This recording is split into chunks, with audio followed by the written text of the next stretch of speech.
Este programa tem classificação indicativa livre.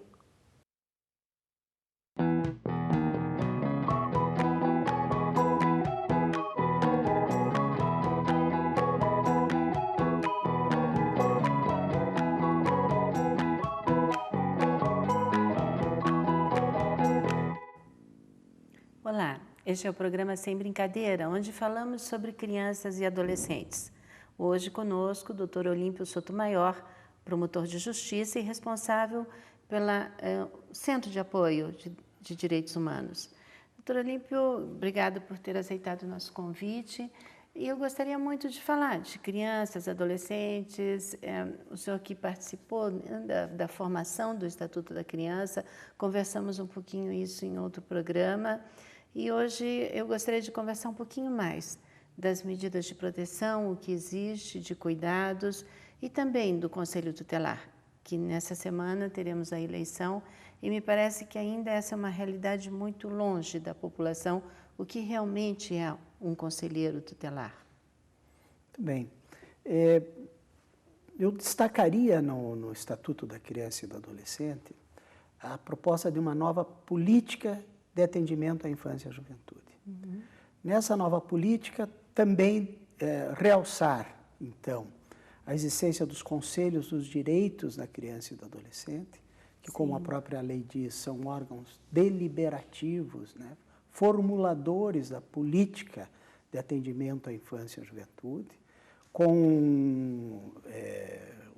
nesse aspecto, né, garantindo-se a participação da sociedade civil organizada através das suas entidades representativas. Portanto, os Conselhos dos Direitos da Criança e do Adolescente são órgãos compostos por representantes do poder público, com atuação na área da infância e da juventude, assim, as secretarias de Estado ou municipais, ou os ministérios da saúde, da educação, da assistência social, enfim, de todos dos órgãos públicos com intervenção na área da infância e juventude, em igual número, paritariamente, por entidades que atuam diretamente no atendimento ou no asseguramento dos direitos de criança e adolescente. Então, é um espaço de democracia participativa que deve fazer o diagnóstico em cada localidade da situação da infância e da juventude e, a partir desse diagnóstico, traçar uma política consequente para a infância e a juventude. Então, essa proposta do Estatuto tem possibilitado verdadeira revolução, né, especialmente nos municípios.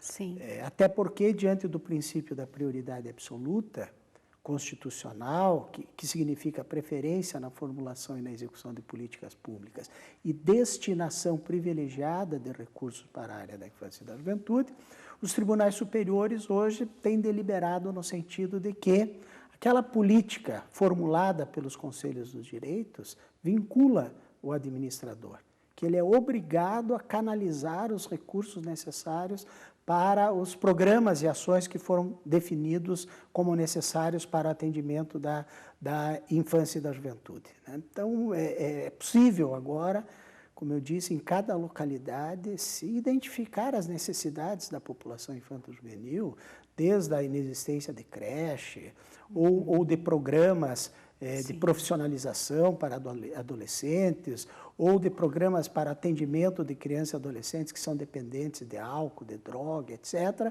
E isso estar contemplado na política, então, definida para o município ou para o Estado, e, a partir daí, então, a canalização dos recursos necessários, né? Nós temos decisões, como eu disse, dos tribunais superiores, especialmente o Superior Tribunal de Justiça, determinando, então, ao poder público que não invista em outra política não preferencial, em outra política pública não preferencial, enquanto não der o atendimento à infância e à juventude, que é, enfim, conforme o comando constitucional, é prioridade absoluta.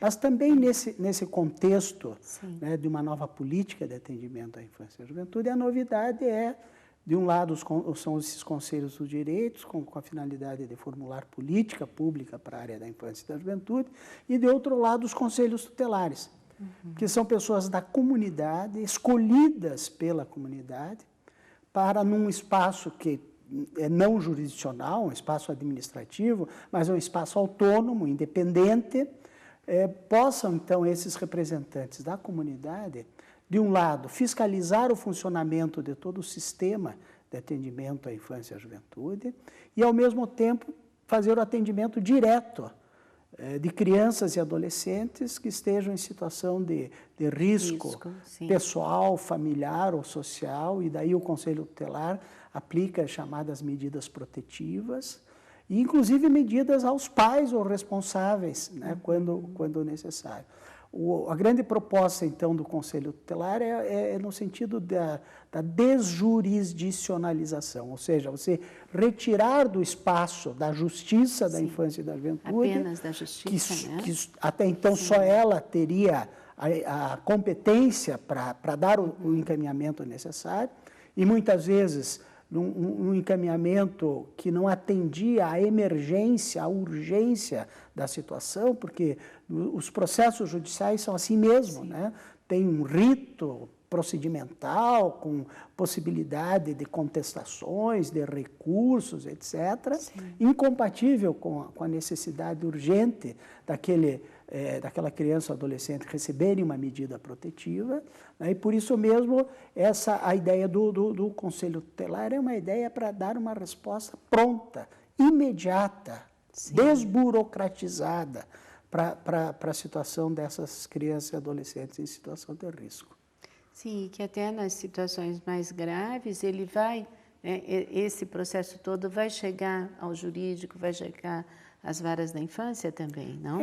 Mas a ideia é que se possa resolver na esfera administrativa sem jurisdicionalizar sem transformar isso num processo judicial. Vamos imaginar uma criança que esteja necessitando de atendimento médico hospitalar. O próprio Conselho Tutelar encaminha imediatamente essa criança ao atendimento necessário e está solucionada a questão sem precisar recorrer à justiça. Claro. Ou necessita de um atendimento no sistema educacional, ou necessita de um tratamento para drogadição, etc. A ideia é que o próprio Conselho Tutelar possa, como eu disse, de imediato, desburocratizadamente, já resolver aquela situação. Se houver resistência, se houver impossibilidade do cumprimento da decisão do Conselho Tutelar, daí sim vai se recorrer à Justiça, com a intervenção do Ministério Público, do Juiz da Infância e Juventude. Mas o que se espera é que se resolva já ali na esfera administrativa mesmo.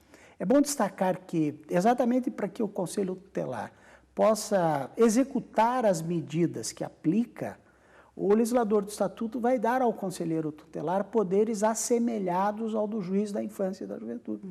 Então, por isso mesmo, diz a lei que, para a execução das medidas, o conselheiro tutelar requisita o conteúdo jurídico da requisição, não é uma solicitação, não é um requerimento, simples. É uma determinação, né, para a área de saúde, da educação, da previdência, da segurança, enfim, cumprindo, então, aquilo que foi deliberado pelo Conselho Tutelar.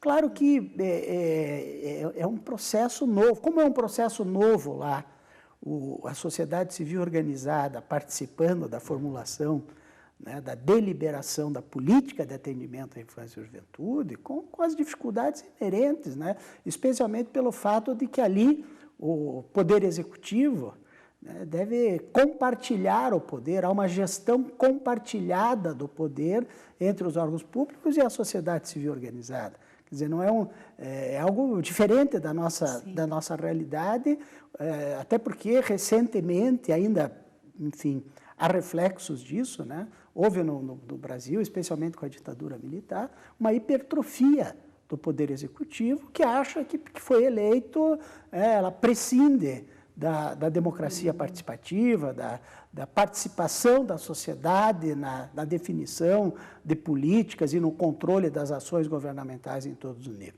Então, é um espaço permanentemente de construção, mas que hoje, como eu disse, se avançou a ponto de reconhecer, né, essa vinculação da política deliberada com a atividade do poder público. Em relação aos conselhos tutelares, se vive permanentemente na perspectiva da capacitação dessas pessoas.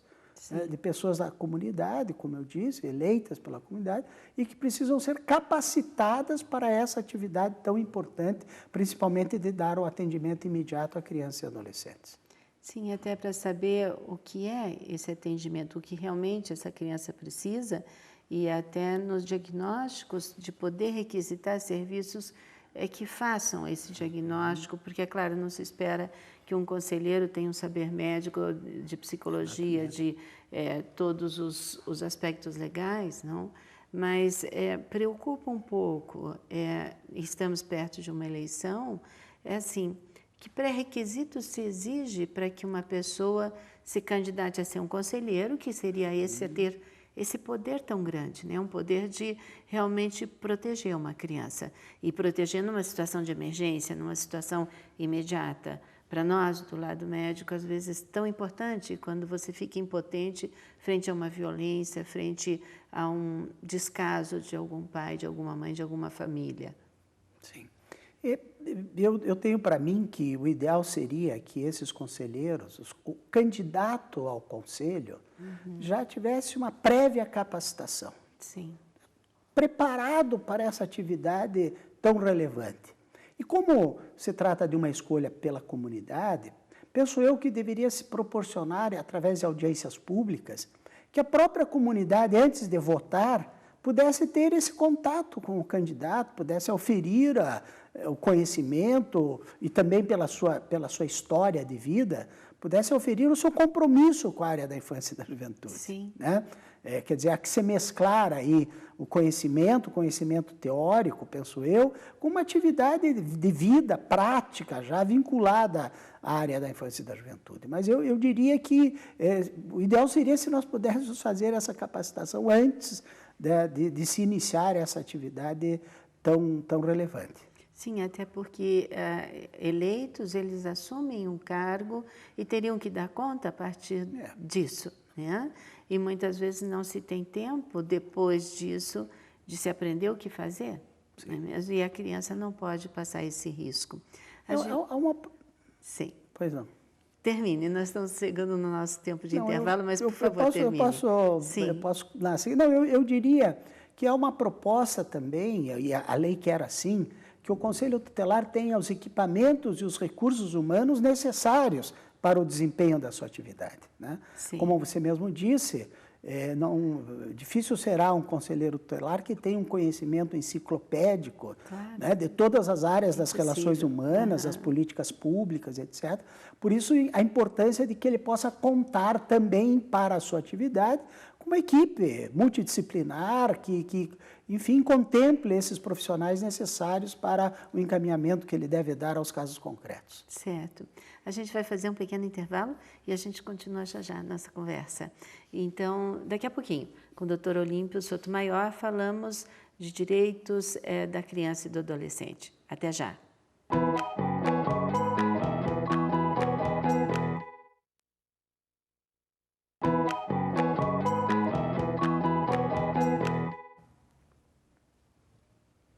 Olá, estamos de volta com o programa Sem Brincadeira e falamos hoje sobre infância, juventude, seus direitos, a política relacionada ao atendimento de crianças e adolescentes.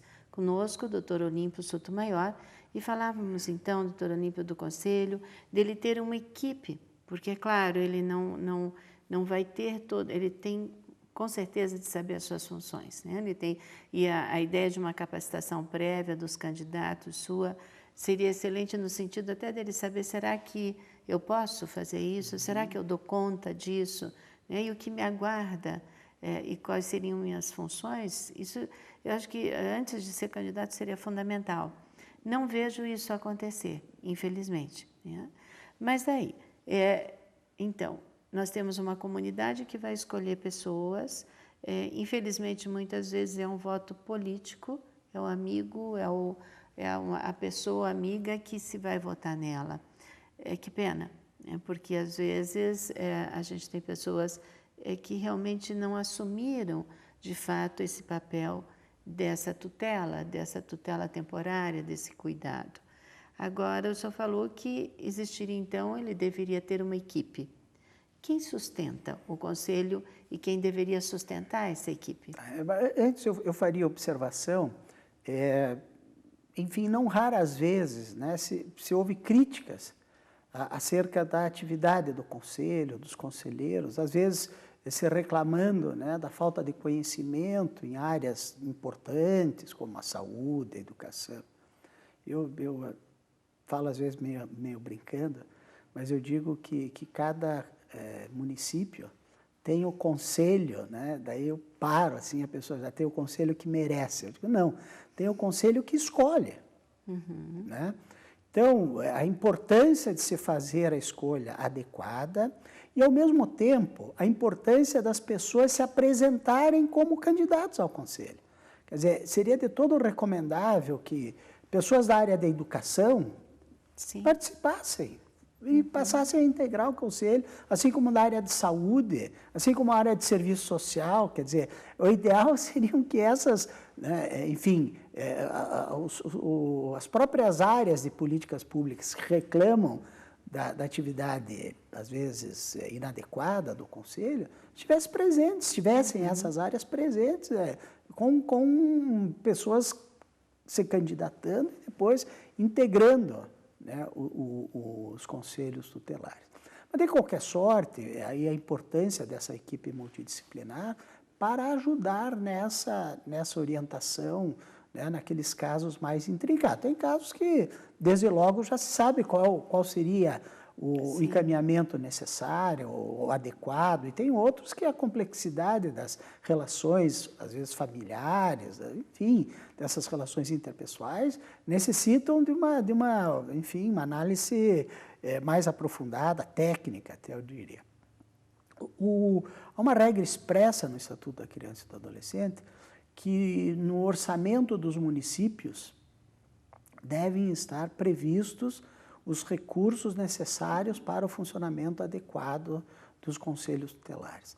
Infelizmente, isso não tem ocorrido com tanta frequência. Eu tenho dito muitas vezes, que exercitando esse poder que tem o Conselho Municipal dos Direitos da Criança e do Adolescente, que o Conselho, então, identifique quais são as necessidades para o funcionamento do Conselho Tutelar, as necessidades tanto quanto a recursos humanos, quanto a recursos materiais, e delibere para que no orçamento do município estejam lá previstos esses recursos. Né? Nós temos situações absolutamente equivocadas, né? Risíveis até, se não fossem trágicas, de casos concretos em que o Conselho Tutelar determina ao Poder Público Municipal, exige que o Poder Público Municipal cumpra com o seu dever institucional indelegável de garantir um determinado direito para a criança e do adolescente, e, na sequência, o chefe do Poder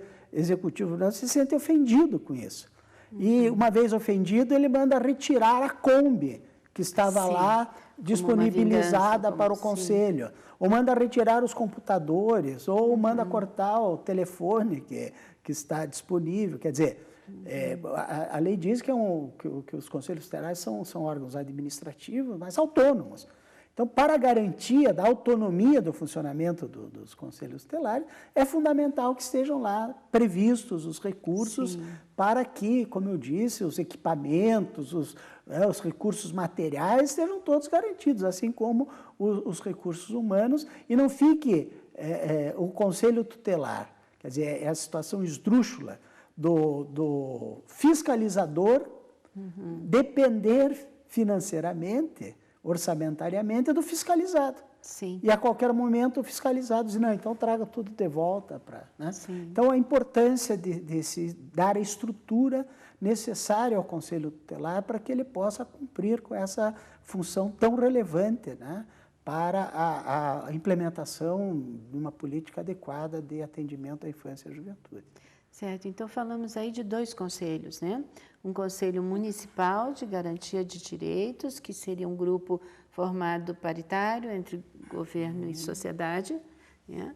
Em Curitiba ou Contiba? Contiba. Isso, né? Conanda. SEDECA, Conanda Nacional, Conanda Nacional, SEDECA né? estadual. Então, e que todo E município... junto a esses, junto a esses conselhos dos direitos, implementado um fundo Sim. para programas específicos, né, especiais na área da infância e da juventude. Né? No Paraná, eu falei do SEDECA e eu não tenho dúvida em dizer que é o Conselho Estadual com maior recurso de todo o Brasil para Sim. aplicação de projetos em área da infância. Eu diria, sem receio de errar, que se nós somarmos os recursos do Conanda e de todos os estados, somando todos os recursos que existem nos fundos respectivos, não alcança o que no Paraná nós temos disponível para, através de um plano de aplicação, implementar programas e ações relacionados à área da infância. Estou dizendo isso para que,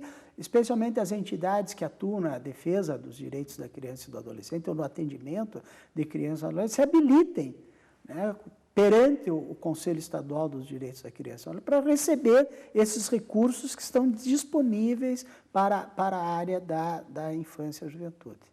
Sim, não sei se isso é um saber, né, das pessoas, porque sempre falta tanta coisa para as crianças, né? Faltam tantos recursos, tantos atendimentos, tantos... Então, me parece que isso ainda é um processo que está engatinhando. Né? Às vezes do desconhecimento Sim. mesmo das entidades, da existência do Conselho, do seu papel, porque as entidades podem ser, junto com o Estado, né? Complementarmente, as entidades podem auxiliar na implementação daquela política que foi deliberada pelo Conselho dos Direitos da Criança e do Adolescente, utilizando esses recursos do fundo, né? Sim. Do Fundo da Infância. Aqui no Paraná, não raras vezes se utiliza esse recurso, que seriam para as entidades, para a implementação da política pública mesmo. Né? Assim foi para a construção de unidades de internação, assim é para programas de acolhimento institucional ou familiar, enfim. Né? Ou seja, poderiam esses recursos das políticas públicas saírem do orçamento do Estado e, para a implementação dessas políticas mais específicas, os recursos do Fundo da Infância para as entidades que têm essa sua atuação.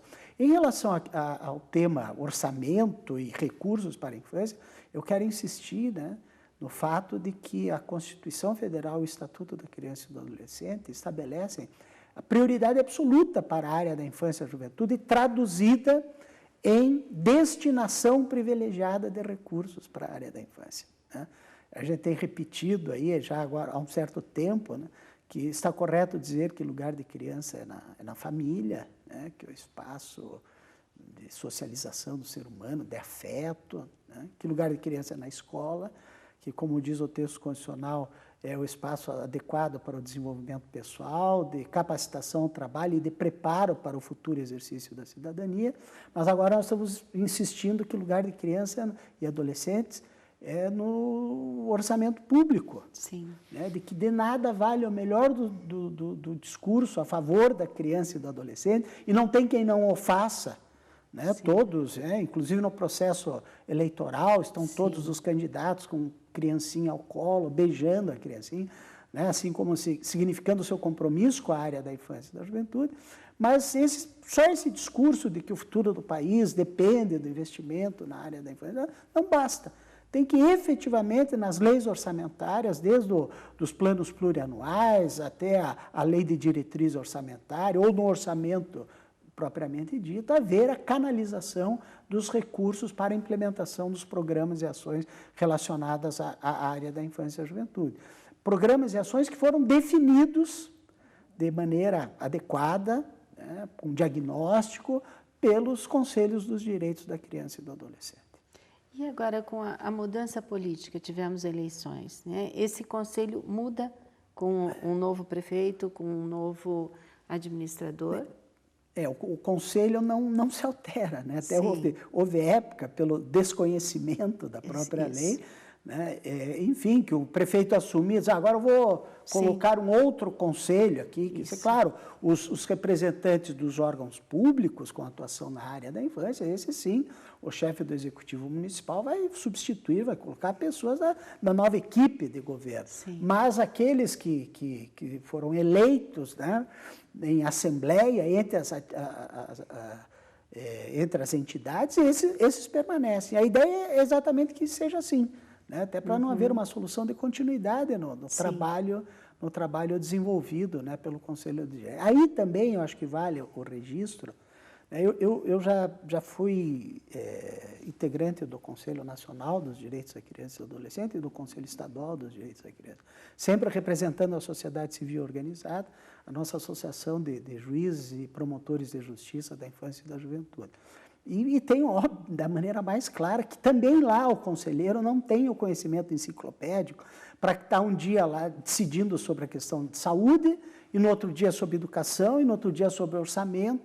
E daí a importância de se ter também um fórum aberto de entidades, mas de pessoas que possam colaborar com a atividade dos conselhos dos direitos. Quer dizer, vai se discutir orçamento na próxima reunião do Conselho dos Direitos, então esse fórum propicia que especialistas em orçamento público possam estar lá auxiliando os conselheiros, especialmente da sociedade civil organizada, para que bem possam cumprir. Quer dizer, a proposta é de que a sociedade participe desses espaços importantes da nova política de atendimento à infância e à juventude.